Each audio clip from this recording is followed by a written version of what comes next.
देखिए आज हम लोग क्या पढ़ेंगे, आज हम लोग जो पिछला 2 चैप्टर हम लोग ने पढ़ा सेंट्रल बैंक और फंक्शन ऑफ सेंट्रल बैंक, ठीक है, जो कि बहुत इंपॉर्टेंट चैप्टर था मनी एंड बैंकिंग का। तो उस चैप्टर का हम लोग थोड़े से क्वेश्चन सॉल्व करेंगे, सेंट्रल बैंक्स एंड उसका जो फंक्शन ऑफ सेंट्रल बैंक था, ठीक है। तो मैंने कुछ क्वेश्चंस लाए हैं जो कि सेंट्रल बैंक और फंक्शन ऑफ सेंट्रल बैंकिंग, तो उसके हम लोग कुछ क्वेश्चन सॉल्व करेंगे जो हम लोग ने कंसेप्ट 2 दिन में क्लियर किया, ठीक है।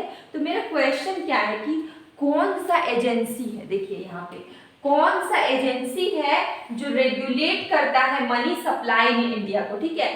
तो मैंने हमेशा बताया कि जो इंडिया का सेंट्रल बैंक कौन है, इंडिया का सेंट्रल बैंक है RBI, और ये स्टैब्लिश कब हुआ, 1 अप्रैल 1935 में, ओके। फर्स्ट यहाँ पे लिख देती हूँ 1 अप्रैल, यहाँ पे अप्रैल 1935, ठीक है। ये स्टैब्लिश हुआ था 1 अप्रैल 1935 में। इंडिया का सेंट्रल बैंक कौन है, RBI है। ये स्टैब्लिश हुआ 1 अप्रैल 1935 में कोलकाता में, ठीक है, उस समय कलकत्ता प्रोनाउंस करते थे, और बाद में 1937 में ये मूव कर गया इसका हेडक्वार्टर मुंबई, ठीक है, जिसको उस समय बॉम्बे बोलते थे। यहाँ तक क्लियर हो गया। तो which agency regulate the money supply in India, money supply जितना भी होता है वो कौन सा एजेंसी करता है, तो सेंट्रल बैंक करता है। सेंट्रल बैंक का नाम क्या है हम लोग का, RBI, reserve bank of India. इसका गवर्नर कौन है, शक्तिकांता दास, ओके, यहाँ तक समझ में आ गया। तो इसका आंसर हो जाएगा C, reserve bank of India, ठीक है। जितना भी मनी सप्लाई होता है इंडिया में उसको कौन करता है, reserve bank of India RBI करता है। इसका गवर्नर कौन है, शक्तिकांता दास। तो answer is C। I hope आप लोगों को C समझ में आया, इसका आंसर इज C, ठीक है। अब सेकेंड क्वेश्चन ये है कि which of the following is not the function of central bank of country. कल हम लोग ने फंक्शंस पढ़े हैं, तो आपको बताना है कि ये जो 4 ऑप्शंस हैं, ठीक है, इसमें से कौन फंक्शन नहीं है। फंक्शन है हम लोग को पता है, फंक्शन नहीं है ये बताना है। देखिए function being custodian of foreign exchange reserve, ये तो फंक्शन है, कल हम लोग ने पढ़ा है, ठीक है। Being custodian of foreign exchange reserves. Second, accepting deposit from general public, ये फंक्शन नहीं है, B is not. Both A and B गलत, ए एंड बी इनकरेक्ट, गलत। तो इसका आंसर होगा बी, क्योंकि accepting deposit from the general public ये कोई फंक्शन नहीं था। क्लियरिंग द हाउस था, कितने सारे थे, लास्ट रिजॉर्ट था, बहुत सारे थे फंक्शंस, लेकिन ये फंक्शन नहीं था। B custodian of foreign exchange reserve भी था, लेकिन एक्सेप्टिंग डिपॉजिट ये कोई फंक्शन नहीं था। तो आंसर हो जाएगा, इसका आंसर होगा बी, ओके। अब हम आते हैं इस question, which of the following statement is true about the central bank. Central bank हम लोग ने पूरा एक वीडियो सिर्फ सेंट्रल बैंक में किया है, उसके बारे में जाना है। तो आपको बताना है कि कौन सा ट्रू है, which of the following is true, इसमें से कौन सा ट्रू है सेंट्रल बैंक का, ठीक है। सेंट्रल बैंक के बारे में बोला, कौन सा इसमें सही है, ट्रू है, ठीक है। तो इसमें देखिए bank rate is different from interest rate, सही बात है, ये भी सही है। Bank rate is discount rate provided by the central bank of a country, ठीक है। बैंक रेट डिस्काउंट रेट है जो कि सेंट्रल बैंक प्रोवाइड करता है, करेक्ट, ये भी सही है। उसके बाद bank rate is defined as the rate at which the central bank of a country gives credit to the commercial bank. देखिए बैंक रेट एक ऐसा रेट है जिसमें सेंट्रल बैंक लेंड उधार देता है या क्रेडिट देता है किसको, कॉमर्शियल बैंक को, शॉर्ट टर्म के लिए। ये हम लोग ने बैंक रेट पढ़ा था, सही बात, यहाँ पे एकदम सही बोला गया है कि बैंक रेट क्या है, रेट है जिसमें सेंट्रल बैंक उधार देता है कॉमर्शियल बैंक को शॉर्ट टर्म के लिए। तो इसमें हम देख रहे हैं सारे ऑप्शन सही है, तो आंसर हो जाएगा इसका all of the above. I hope आप क्वेश्चन के साथ थोड़ा थोड़ा कंसेप्ट भी देख ले रहे हैं। सेंट्रल बैंक आप लोग ने पढ़ लिया, ठीक है, आप बैंक रेट जानते हैं क्या होता है। अब हम लोग नेक्स्ट क्वेश्चन करते हैं।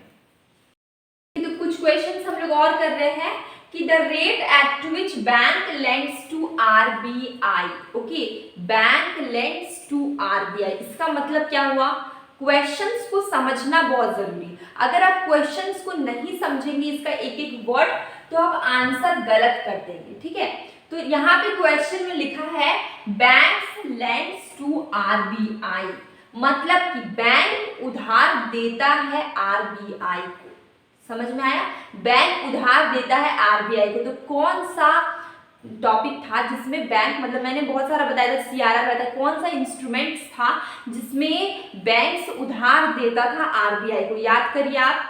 ओपन मार्केट ऑपरेशन में नहीं था, बैंक रेट में भी नहीं था, किसमें था, रिवर्स रेपो रेट में। रिवर्स रेपो रेट में बैंक देता है आरबीआई को, ताकि, क्यों देता है, क्योंकि जो इन्वेस्टर्स है उसके बोरोविंग पावर को कम करना है, लिक्विडिटी को कम करना है, तो बैंक दे देता है आरबीआई को, ठीक है। तो इसका आंसर हो जाएगा ए, आंसर इज ए, ओके, जिसमें बैंक देता है आरबीआई को।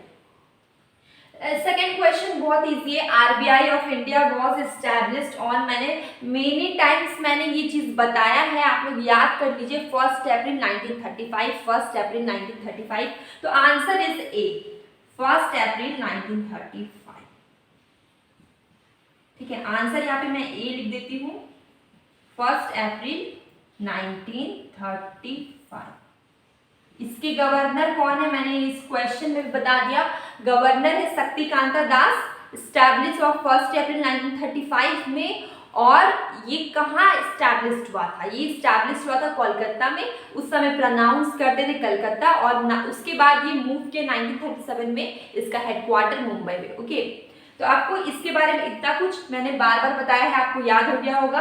अब इसके बाद का जो क्वेश्चन है कि fill in the blanks refers to that proportion of total deposit with a commercial bank keep with the central bank, ठीक है। तो मैंने बताया है एक बड़ा इनकम, ठीक है, एक बड़ा इनकम, एक बड़ा अमाउंट, ठीक है, मनी का एक बड़ा अमाउंट जिसके हम लोग छोटे छोटे टुकड़े कर देते हैं, ठीक है।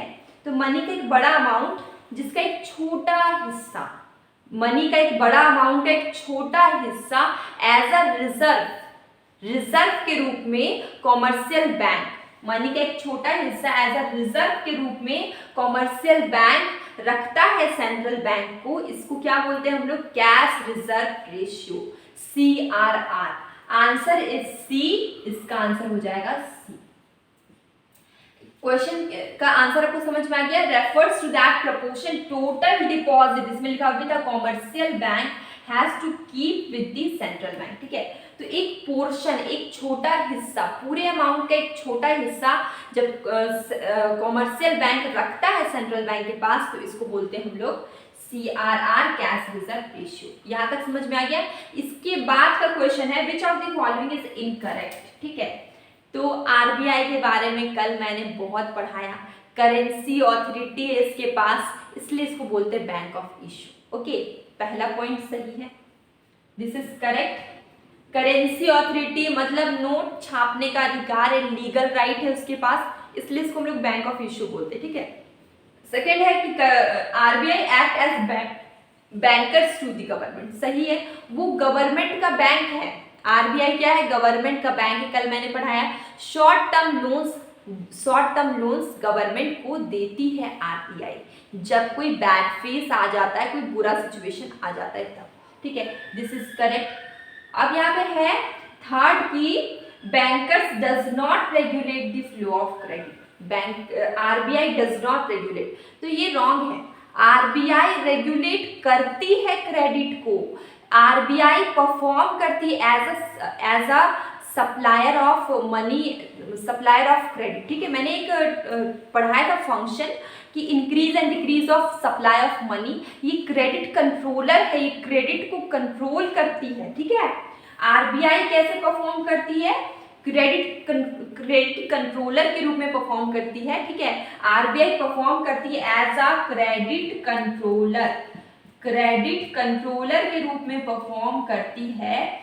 तो इसमें ये पॉइंट लिख दिया कि आरबीआई कंट्रोल नहीं करती क्रेडिट को, तो ये गलत है, ये रॉन्ग है, ठीक है। उसके बाद आरबीआई इज बैंकर्स बैंक, सही बात है, आरबीआई सारे बैंक का बैंक है, ठीक है, सारे बैंक का बैंक है आरबीआई, तो ये भी सही है। तो इसमें पूछा है गलत, कौन सा इनकरेक्ट है, ठीक है, तो आरबीआई बैंक ऑफ इश्यू है, ये करेक्ट है। RBI act as a bankers to the government, ये भी करेक्ट है। लेकिन RBI does not regulate the flow of credit, this is incorrect. तो आंसर हो जाएगा, इसका आंसर होगा C. Okay, RBI does not regulate the flow of credit, ये गलत है, तो इसमें पूछा गया है इनकरेक्ट, तो आंसर होगा सी, आरबीआई बैंकर्स बैंक है, ये तो सही है, तो इसका आंसर हो गया सी। तो ये जो कुछ क्वेश्चंस थे मैंने थोड़ा थोड़ा शॉर्टकट में कंसेप्ट भी बताया, आई होप आप लोगों को अच्छा लगा होगा। आप हमें कमेंट बॉक्स में बताइए, आपको कोई दिक्कत है, कोई प्रॉब्लम है, कहीं पर कोई कंफ्यूजन है तो आप मुझे बता दीजिए, ठीक है, कमेंट बॉक्स में। अब हम लोग मिलेंगे एक न्यू चैप्टर न्यू वीडियो के साथ, और मैं मॉर्निंग इवनिंग आफ्टरनून तीनों टाइम क्विज डालती हूँ, तो आप उसे देखा करिए, आपको बहुत फायदा होगा। अब हम लोग मिलेंगे कल एक न्यू वीडियो के साथ।